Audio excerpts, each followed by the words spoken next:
Bismillahirrahmanirrahim. Assalamualaikum warahmatullahi wabarakatuh. Alhamdulillah hamdan katsiran thayyiban mubarakan fi kama yuhibbu rabbuna wa yarda.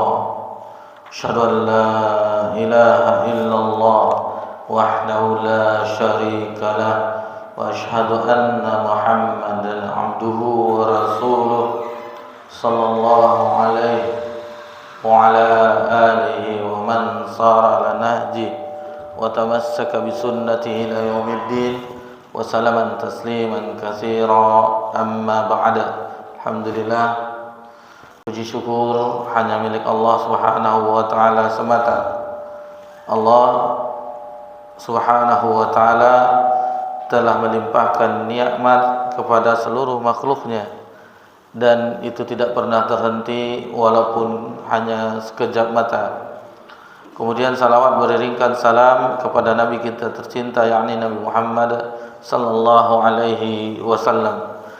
Dan salah satu bentuk nikmat yang kita rasakan di malam yang berbahagia ini, alhamdulillah, Allah Subhanahu wa taala memberikan kemudahan bagi kita untuk bersabar sejenak untuk melanjutkan kajian kita dalam pembahasan kitab Riyadhus Shalihin yang disusun oleh Al-Imam An-Nawawi rahimallahu taala. Kita telah memasuki bulan yang baru, yakni 1 Rabiul Awal tahun 1447 Hijriah bertepatan 24 Agustus 2025 Masehi. Kajian kita, alhamdulillah, kita memasuki bab yang ketiga, yakni bab sabar, dan itu terhenti di pertemuan yang terakhir di hadis yang ke-29, hadis dari Anas bin Malik yang diriwayatkan oleh Imam Bukhari tentang bagaimana kesedihan seorang anak perempuan, yakni di sini Fatimah binti Rasulullah SAW, ketika menyaksikan ayahandanya ketika sakaratul maut. Dan alhamdulillah itu telah kita pelajari, dan itulah pelajaran kita yang terakhir di pertemuan kita yang sebelumnya. Kita lanjutkan perjalanan kita di dalam mengetahui apa yang telah ditulis oleh Al-Imam Nawawi, membawakan setiap bab ayat-ayat Allah, juga hadis-hadis Nabi sallallahu alaihi wasallam. Kita masuki hadis berikutnya, hadis yang ke-30. Maka kita sama-sama dengarkan agar, karena kita tidak mengulang kembali, kita hanya mengambil faedah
haji orang yang Dia hendaki dari hamba-hambanya. Sesungguhnya Allah hanya merahmati orang-orang yang mengasihi dari hamba-hambanya. Muttafaqun alaih.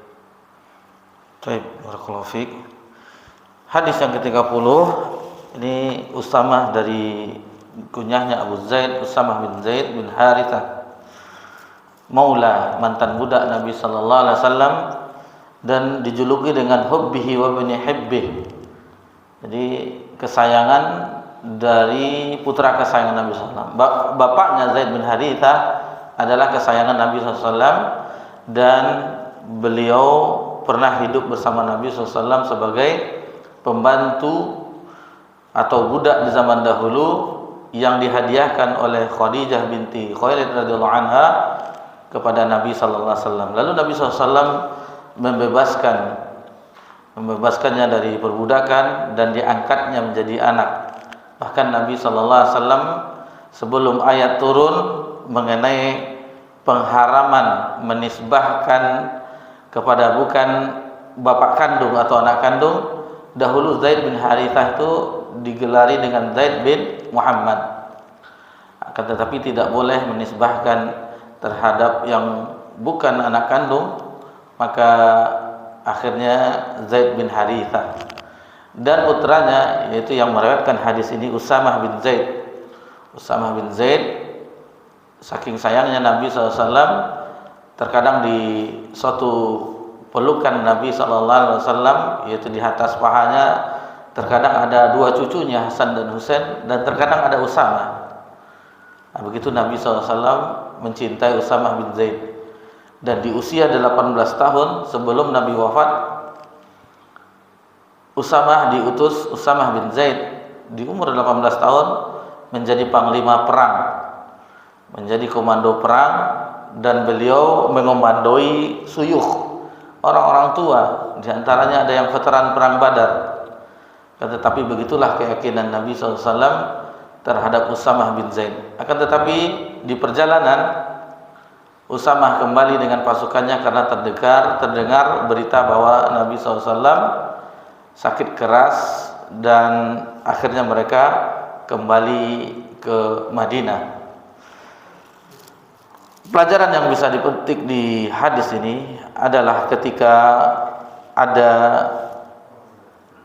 musibah, ini salah satu selain istirja juga membacakan ini, innalillahi ma akhaz, yaitu sesungguhnya milik Allah lah segala yang Dia ambil, walahu ma a'ta wa kullu syai'in indahu bi ajali musamma.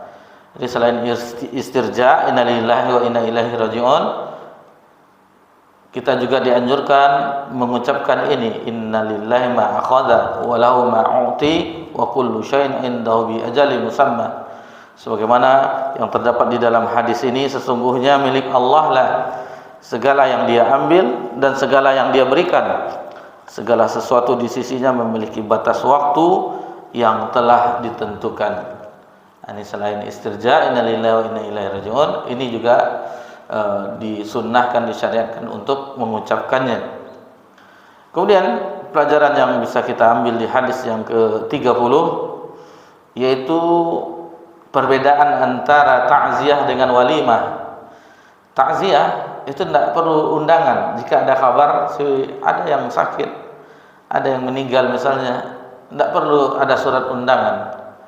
Dan kebiasaan di negeri kita biasanya diumumkan di masjid, di corong-corong masjid dan musola. Itu kebiasaan di negeri kita.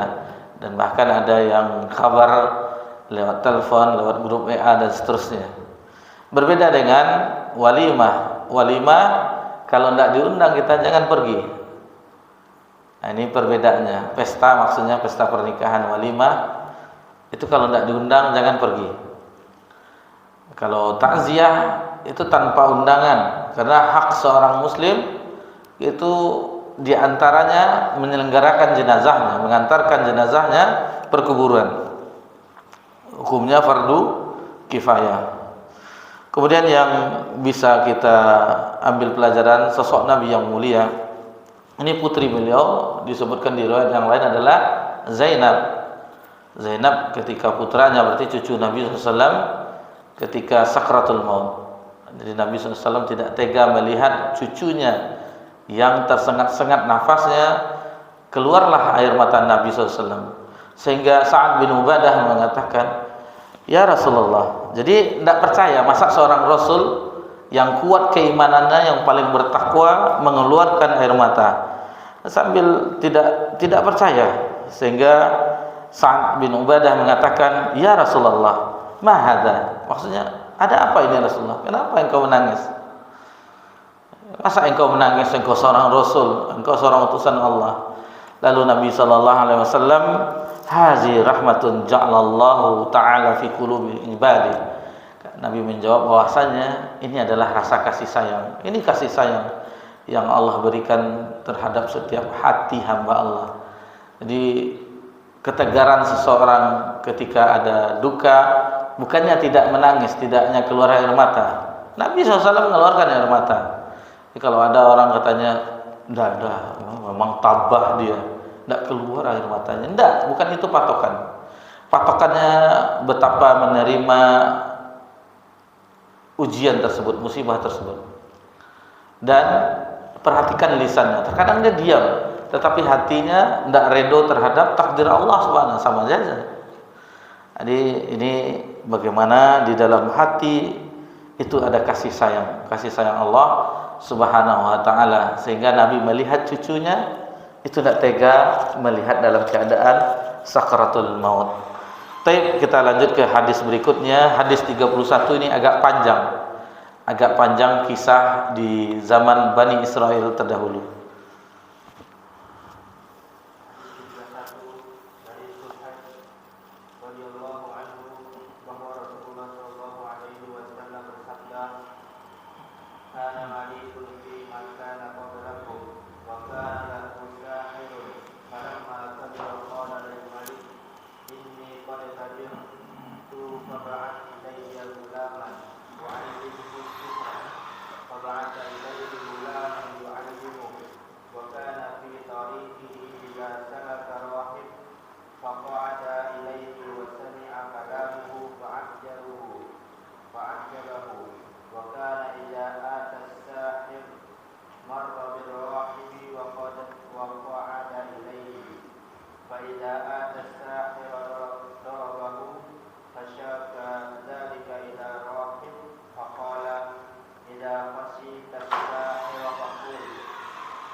ارجع عن دينك فأبى فوضع المنشار في مفرق رأسه فشقه به حتى وقع شقه ثم جيء بالغلام فقيل له ارجع عن دينك فأبى فدفعه إلى نفر من أصحابه فقال اذهبوا به إلى جبل كذا وكذا فاسعدوا به الجبل فإذا بلغتم ذروته فإن رجع عن دينه وإلا فاتركوه فذهبوا به فصعدوا به الجبل فقال اللهم اكفينهم بما شئت فرجف بهم الجبل فسقطوا وجاء يمشي إلى الملك فقال له المالك ما فعل أصحابه فقال كفاني الله تعالى فدفعه إلى نفر من أصحابه فقال اذهبوا به فاحملوه في كركور وتوسطوا به البحر فإن رجع عن دينه وإلا فقذفوه فذهبوا به فقال اللهم اكفيهم بما شئت فانتفعت بهم السفينة فغرقوا وجاء يمشي إلى المالك فقال له المالك ما فعل أصحابك فقال كفانهم الله تعالى فقال المالك إنك لست بقادر حتى نفعل ما أمرك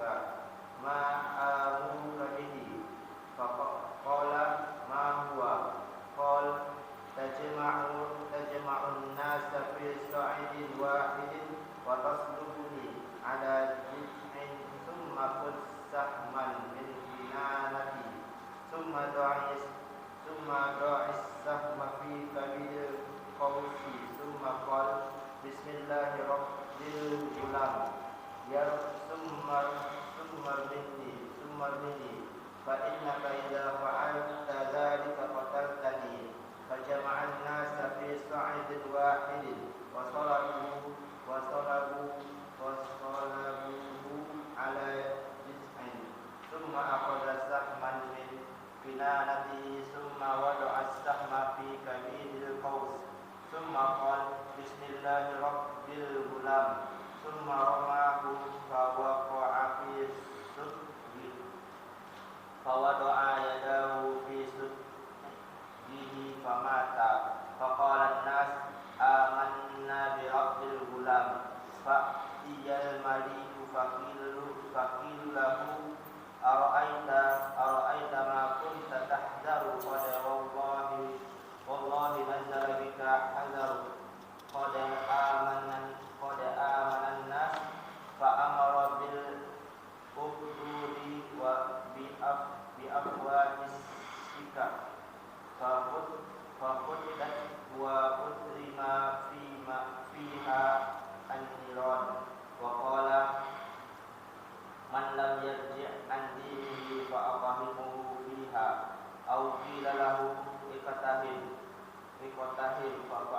ففعلوا حتى جاءت امرأة ومعها صبي لها فتقاعست أن تقع فيها فقال لها الغلام يا أمه isbiri fa innaki 'alal haqq. Artinya ada seorang raja dari umat sebelum kalian. Dia memiliki seorang tukang sihir. Kemudian ketika dia sudah tua, dia berkata kepada raja, sesungguhnya aku telah lanjut usia, maka utuslah kepadaku seorang pemuda agar aku bisa mengajarinya ilmu sihir. Maka raja mengutus seorang pemuda kepadanya untuk diajari sihir. Dan di jalan yang dilaluinya, pemuda itu menjumpai seorang rahib. Maka dia duduk di sisi rahib dan mendengar ucapannya, dan dia terkesan dengannya. Apabila dia hendak menemui tukang sihir, dia melewati rahib dan duduk di sisinya.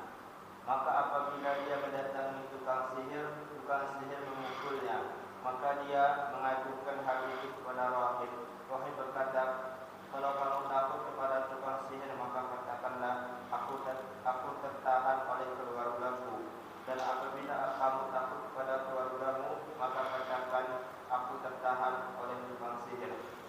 Tak kala dia seperti itu, tiba-tiba dia melihat seekor binatang besar yang telah menghalangi orang-orang sehingga mereka tidak bisa lewat.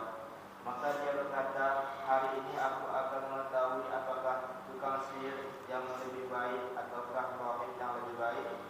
Maka dia mengambil sebuah batu, lalu dia berdoa, ya Allah, jika perkara rahiblah yang lebih engkau cintai daripada perkara tukang sihir, maka bunuhlah hewan ini sehingga orang-orang bisa berlalu.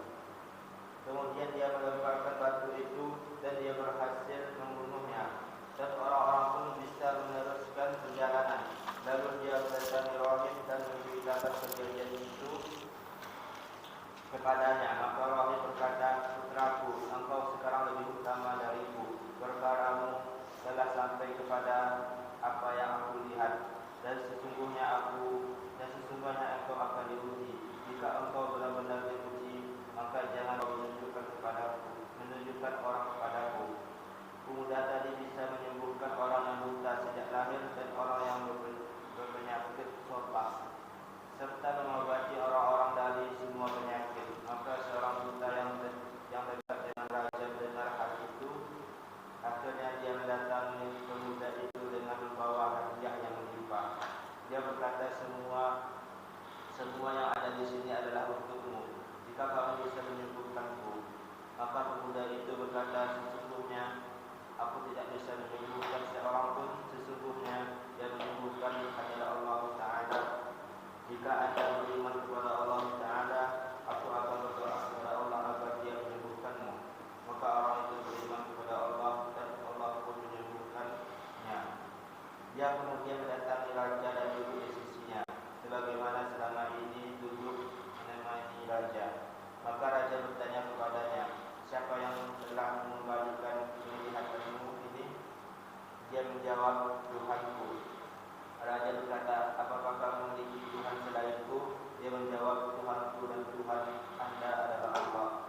Maka raja menghukumnya dan terus menyiksanya, sampai akhirnya dia menunjukkan kepada pemuda itu.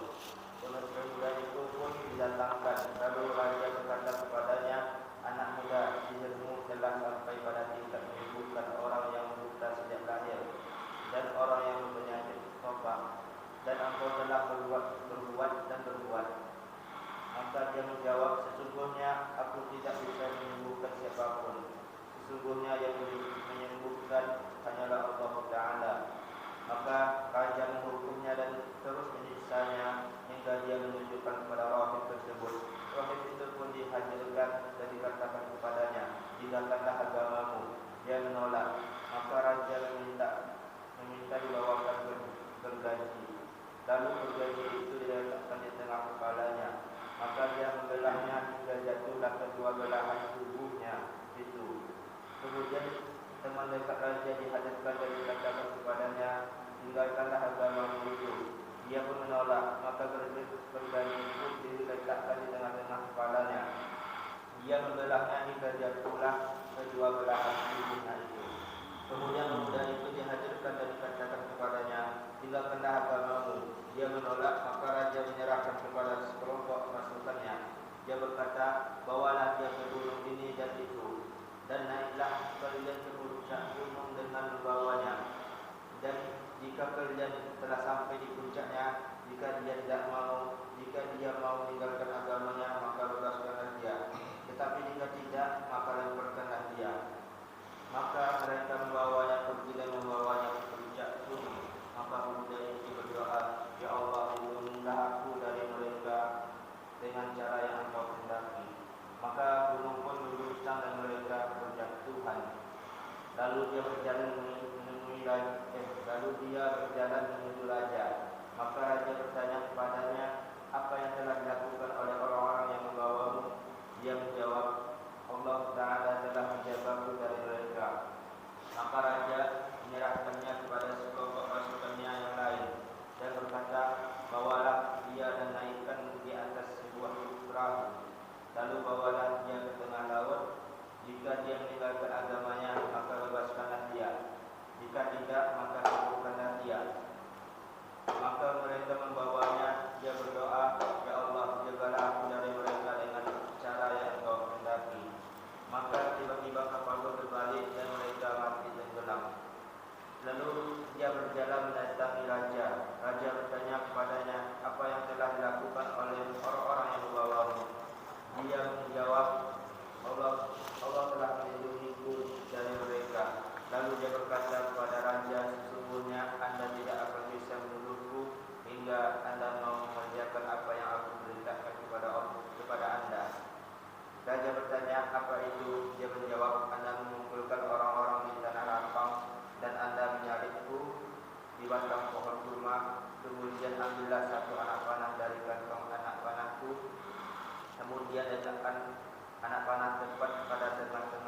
Baik.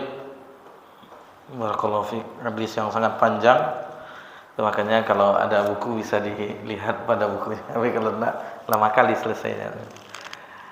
Jadi ini bagaimana pelajaran yang sangat banyak sebenarnya, karena tapi kita ambil beberapa petik pelajaran yang sangat berharga. Tentunya semuanya berharga.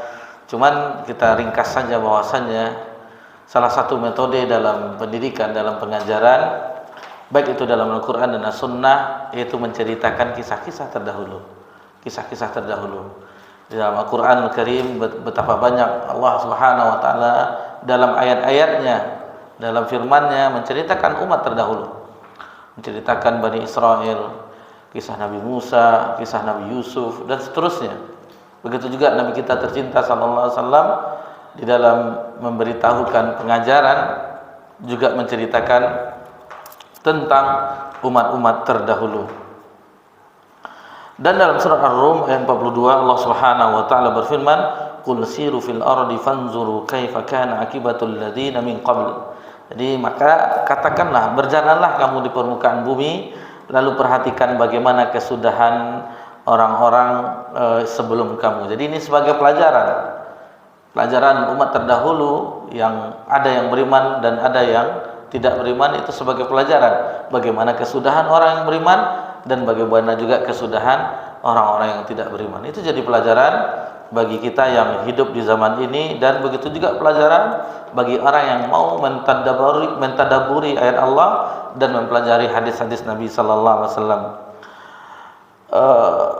Selain kebaikan yang akan mewariskan kebaikannya, begitu juga keburukan juga mewariskan keburukannya. Seperti penasehat raja tukang sihir tadi yang berusia telah sepuh meminta kepada raja agar dicarikan seorang pemuda agar turun ilmunya, bahasa kita, diturunkan ilmu sihirnya.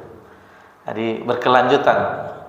Misalnya seseorang yang di dalam kebaikan juga seperti itu, orang alim ingin menurunkan yang diketahui tentang kebaikan terhadap yang belajar juga. Seperti juga orang dukun misalnya, itu juga menurunkan ilmu perdukunannya kepada orang yang mau menuntutnya, ada syarat-syaratnya dan seterusnya. Jadi kebaikan dan keburukan senantiasa ada yang mewarisinya. Dan di sini kita dalam kaderisasi, misalnya estafet pemuda, anak-anak kita itu harus ada. Kita berada di zaman terkadang orang tua sibuk dengan ketaatannya sendiri, sementara pemuda sibuk dengan kongko-kongkonya, dengan duduk-duduk di kafe-kafe, dengan internet, wifi yang gratis dan seterusnya. Betapalah, mungkin alhamdulillah kita ada diantaranya pemuda, tapi yang kita perhatikan di masjid-masjid kaum muslimin, pemuda itu sangat sedikit. Terkadang pemuda itu tidak dilibatkan dalam kepengurusan, penelitian. Mereka akan, setelah kita tiada, mereka lah yang akan meneruskannya. Dan kita berada di zaman pemuda yang tidak peduli dengan agamanya, banyak yang tidak peduli. Meskipun ada usaha dari orang tua memasukkannya ke lembaga-lembaga pendidikan, itu pun tidak menjamin, itu hanya sekedar usaha. Betapa banyak kita yang saksikan orang-orang telah lulus dari pondok pesantren, itu lebih parah lagi dari orang-orang yang sekolah umum perangainya. Nah, jadi itu hanya usaha. Nah, jadi bagaimana korelasi antara orang tua dengan orang muda ini? Mungkin di musola kita Darul Rasyid tidak ada, mungkin ada sesi kepemudaannya, Pak. Ada. Mungkin acara-acara besar saja, mungkin di Ramadan mungkin bisa dilibatkan pemuda. Cuman dahulu, di zaman kami dahulu tahun 90-an, ketika masih pemuda, itu ada namanya remaja masjid. Semarak kegiatan oleh remaja masjid. Dan sekarang sepertinya tidak nampak, tidak ada kegiatan pemuda-pemuda kecuali 17 Agustusan baru keluar pemuda-pemudanya. Taib, ini renungan bagi kita, dan kita pilu terhadap apa yang dilakukan oleh pemuda di zaman ini, seolah-olah mereka tidak acuh tak acuh dengan agamanya. Dan ini adalah PR bagi kita orang tua untuk mengarahkan mereka agar kembali kepada ketaatan kepada Allah Subhanahu wa taala meskipun usianya muda. Lalu kita sebutkan faktor muda, kematian juga mendatangi orang muda, anak kecil dan seterusnya. Dan di sini kita singgung tentang kejadian-kejadian yang luar biasa. Di sini ini adalah wali Allah, setelah beberapa kali dilakukan pembunuhan terhadap dia, dijatuhkan dari ketinggian gunung, kemudian dibawa ke lautan. Allah takdirkan belum meninggal dia, belum mati dia. Dan ini adalah karamah yang dimiliki oleh wali Allah. Jadi kejadian luar biasa. Itu yang pertama, itu mukjizat. Ini ada terhadap Nabi dan Rasul, kejadian yang luar biasa. Dan mukjizat yang paling besar, setiap para Nabi dan Rasul itu ada yang ada mukjizatnya, ada yang tidak. Seperti Nabi Ibrahim, itu tidak terbakar ketika dibakar. Seperti Nabi Musa, tongkatnya bisa berubah jadi ular dan bisa membelah lautan, dan seterusnya. Dan Nabi Muhammad SAW memiliki mukjizat yang sangat banyak, dan mukjizat yang paling besar sampai akhir zaman adalah Al-Quranul Karim. Al-Quranul Karim. Kemudian karamah sebagaimana di hadis ini, itu wali Allah. Jadi wali Allah itu siapa wali Allah? Nanti bisa dilihat dalam surah Yunus ayat 62 dan 63. Allah Subhanahu wa taala berfirman, "Ala inna awliya Allahi la khaufun 'alaihim wa la hum yahzanun." Ingatlah, ketahuilah, sesungguhnya wali-wali Allah itu tidak ada kekhawatiran terhadap mereka dan tidak pula mereka bersedih hati. Ini lanjutannya, allazina amanu wa kanu yattaqun. Jadi wali-wali Allah itu adalah orang-orang yang beriman dan yang bertakwa kepada Allah Subhanahu wa taala. Itu wali-wali Allah. Kemudian ada kejadian yang luar biasa lagi, ada itu sihir. Sihir ini adalah bantuan dari jin dan syaitan. Kejadian luar biasa. Itu makanya kata Imam Syafi'i rahimahullah taala, jika ada yang melihat orang yang berjalan di atas air atau terbang, perhatikan amalannya. Apakah amalannya itu sesuai dengan syariat? Maksudnya, adakah amalan kesehariannya itu sebagaimana Nabi mengamalkan atau tidak? Kalau tidak, berarti itu adalah bantuan jin dan syaitan. Tapi kalau sesuai dengan apa yang dilakukan oleh Nabi SAW, sesuai dengan sunnah Nabi SAW, maka itu adalah karamah. Itu adalah karamah. Dari hadis ini juga bisa dipetik bahwasanya yang bisa memberikan manfaat dan menolak mudarat itu hanya Allah Subhanahu wa taala. Yang bisa memberikan manfaat dan menolak mudarat hanya Allah Subhanahu wa taala.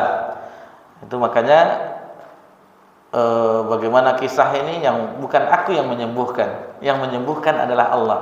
Ketika ada yang berobat dengannya, orang yang buta sejak lahir. Jadi yang menyembuhkan hanya Allah. Berobat kita bukan dokter atau obat yang menyembuhkan, tetapi Allah. Ini adalah ikhtiar untuk agar Allah berikan kesembuhan. Bukan dokter yang menyembuhkan, bukan obat yang menyembuhkan, tapi adalah Allah Subhanahu wa taala. Dan mengenai akhir kisah di bawah ini, yang mana ujian-ujian yang ada yang digergaji dibelah dua, ada yang ini, dan seperti itu juga sahabat Nabi juga diuji ketika awal-awal dahulu. Umat-umat terdahulu juga diuji, bersabar. Tentu jika diuji itu bersabar. Dan mengenai orang-orang yang digali parit tadi lalu diceburkan, ada api, diceburkan dalam api orang yang beriman. Dan ini adalah efek dari dakwah pemuda tersebut. Meskipun dia telah tiada, akan tetapi setelah itu orang beriman terhadap Rabbnya pemuda tersebut, yang mana dia menunjukkan, lesapkanlah anak panah, lalu ikat aku, yaitu salib aku di pohon kurma, ucapkanlah bismillah, yaitu dengan nama Allah, Rabb pemuda tersebut, arahkan anak panah tersebut ke arah pelipis mata. Jadi mendengar itu, ucapkan keras-keras, didengar oleh kaumnya, maka berimanlah, meskipun pemuda itu akhirnya tiada. Ini pengorbanan, meskipun kita tidak ada, misalnya kita dalam berbuat dalam suatu terhadap agama ini, maka itu adalah tidak harus dikenang, tidak harus dipuji, tidak. Seperti pemuda tadi, dia tidak merasakan keberhasilan dakwahnya yang dia sendiri, enggak. Dia itu wafat ketika itu. Begitu juga tadi katakan kita Imam Bukhari rahimahullah taala itu diusir dari negerinya Bukhara. Begitu juga beliau pindah ke Samarkand, diusir juga di daerah-daerah utara Iran, Khorasan. Dan beliau berjalan keluar, imam besar.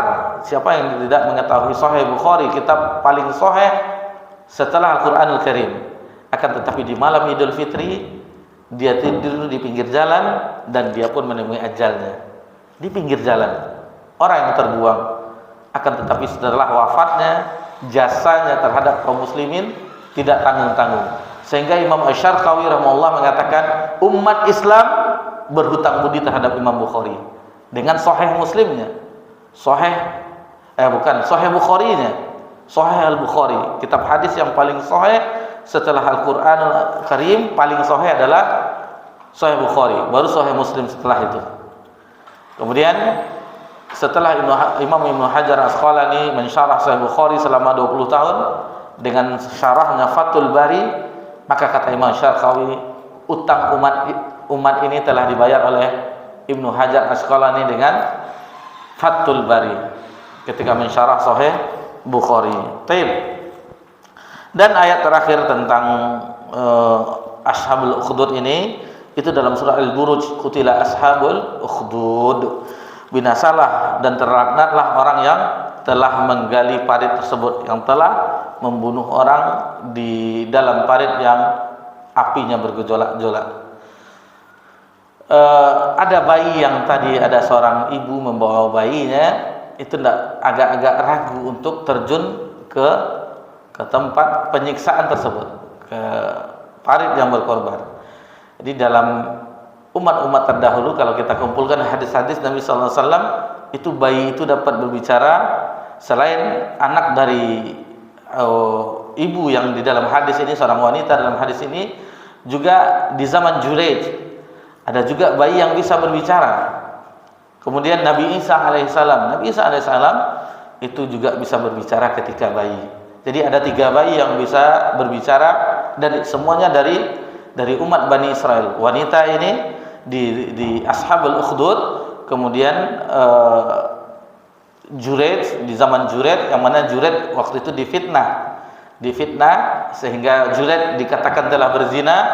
Lalu bayi tersebut yang lahir yang bersaksi bahwa bukan Juraij lah bapaknya, tetapi seorang pengembala, bukan Juraij. Tapi Juraij difitnah karena Juraij ketika itu sedang beribadah dipanggil oleh ibunya. Lalu ibunya, karena Juraij pun ketika beribadah, ya Allah, ibadahku atau panggilan ibuku, ibadahku atau panggilan ibuku dalam hatinya.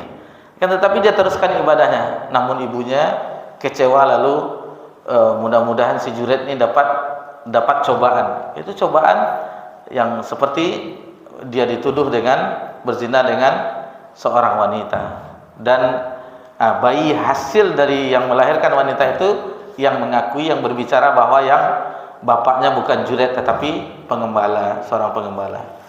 Baik, itu yang bisa kita ambil pelajaran di hadis yang sangat panjang ini. Kita lanjutkan ke hadis berikutnya 32.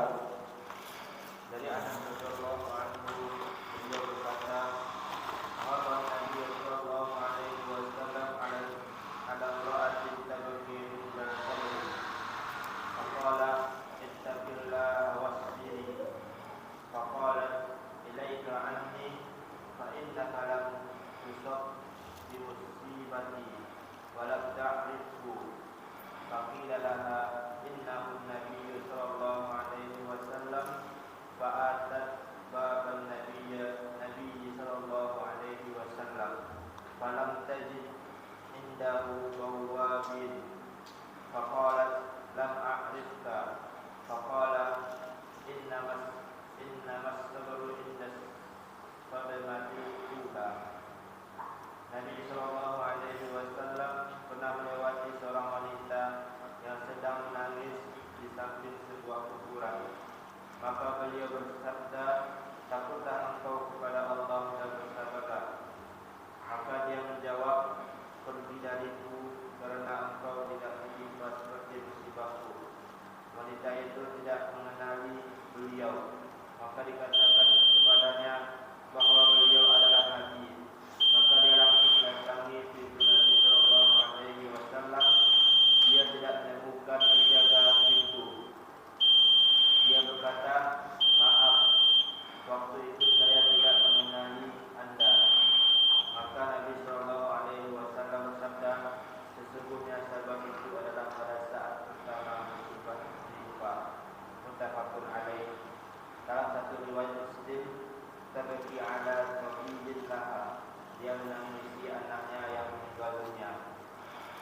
Baik, barakallahu fiik. Ini hadis yang ke-32, hadis yang terakhir yang bisa kita pelajari di malam yang berbahagia ini, bahwasanya di antara pelajaran yang bisa kita petik dari hadis ini, sabar yang diberikan, sabar yang terpuji yang mendapatkan pahala adalah sabar di awal musibah tersebut. Sebagaimana kisah wanita yang menangis di kubur anaknya, bahkan dia tidak mengenal yang memberikan nasihat adalah Nabi SAW di belakangnya. Sehingga kata Nabi SAW, innamas sabru inda sadmatil ula. Sesungguhnya sabar itu ketika musibah pertama itu dia yang mendapatkan pahala yang banyak, yang terpuji. Kemudian sikap rendah Nabi SAW ketika wanita yang sedang bersedih di kubur Nabi, di kubur anaknya, engkau tidak merasakan apa yang aku rasakan. Apakah Nabi marah? Enggak. Kalau kita, engkau tidak tahu aku ini Nabi, tapi Nabi tidak. Nabi pergi saja. Inilah ketawaduan Nabi, rendah hati Nabi Sallallahu Alaihi Wasallam. Nabi pergi sehingga orang-orang mengatakan, tahu tidak yang itu Nabi itu, kata. Baru dia menyusul Nabi Sallallahu Alaihi Wasallam wanita tersebut. Dan di sini amar ma'ruf nahi munkar. Ketika Nabi melihat bahwasanya Nabi tetap amar ma'ruf nahi munkar. Nabi isbir, bersabarlah. Jadi amar ma'ruf nahi munkar tetap ditegakkan apapun keadaannya, meskipun dalam keadaan berduka yang dialami oleh wanita tersebut. Di sini ada sedikit sebelum kita agak kita lebarkan pembahasan tentang hukum fikih. Sedikit hukum fikih dari hadis ini. Sebagian ulama Imam Syafi'iyah yang bermazhab Syafi'i itu membolehkan ziarah kubur. Membolehkan ziarah kubur dari hadis ini. Sementara sebagian ulama terutama yang bermazhab Hambali, Imam Ahmad bin Hanbal, itu tidak boleh wanita itu ziarah kubur. Itu makanya bagi yang haji dan umrah pergi ke pemakaman Baqi' misalnya di Madinah itu tidak boleh. Jamaah haji wanita tidak boleh. Yang boleh bisanya itu di luar pagar melihat. Kemudian ke Uhud, ke Syuhada Uhud hanya di luar juga. Adapun masuk ke kuburan Baqi' itu tidak boleh, tidak bolehkan sama petugas. Karena mazhab Hambali wanita ziarah kubur itu haram. Berlandaskan hadis Nabi SAW, la'anallahu zawaratil kubur. Allah melaknat perempuan yang ziarah kubur. Nah, sementara imam di mazhab Imam Syafi'i itu dibolehkan. Salah satunya hadis ini yang diambil bahwasanya ketika itu wanita ini berada di pemakaman anaknya. Dan kita di Indonesia bermazhab Imam Syafi'i, maka berdasarkan itu maka tidak ada yang melarang. Kan tidak ada petugas yang melarang. Ibu jangan. Tapi kalau kita di Arab Saudi, karena mereka mazhab fikihnya Hambali, itu tidak boleh wanita mengantarkan jenazah suaminya saja ke kuburan, itu tidak boleh, suaminya sendiri. Jadi itu semakin luaslah cara berpikir kita tentang perbedaan fikih. Misalnya kita ke Maroko, mereka di Maroko mazhab mereka Maliki, tidak sama dengan kita di Indonesia. Azan Jumatnya 3 kali di situ. Jadi setiap belahan bumi ada lagi mazhab Malik, Hanafi dan seterusnya. Lalu bagaimana kita? Oh, ternyata dalam perbedaan fikih ini setiap imamnya ada. Cuman yang diminta kita kedewasaan, ke lapangan dada kita jangan dipersempit. Karena setiap negara seperti Arab Saudi, Maroko yang bermazhab Maliki itu tentu berbeda dengan di kita di ASEAN, Asia Tenggara, terkhususnya Indonesia yang menisbahkan diri terhadap mazhab Imam Syafi'i rahimahullahu ta'ala. Itu yang bisa kita pelajari. Mudah-mudahan Allah Subhanahu wa ta'ala senantiasa membimbing langkah kita, dan mudah-mudahan Allah Subhanahu wa ta'ala mengangkat derajat kita, memberikan kita pahala yang melimpah tentunya di akhirat kelak. Mohon maaf jika ada kesalahan dalam penyampaian, maka kita akhiri dengan subhanakallahumma bika asyhadu an la ilaha illa anta astaghfiruka wa atubu ilaik. Wassalamu ala nabi Muhammad sallallahu alaihi wasallam wa ala alihi washabbihi ajmain walhamdulillahirabbil alamin. Wassalamualaikum warahmatullahi wabarakatuh.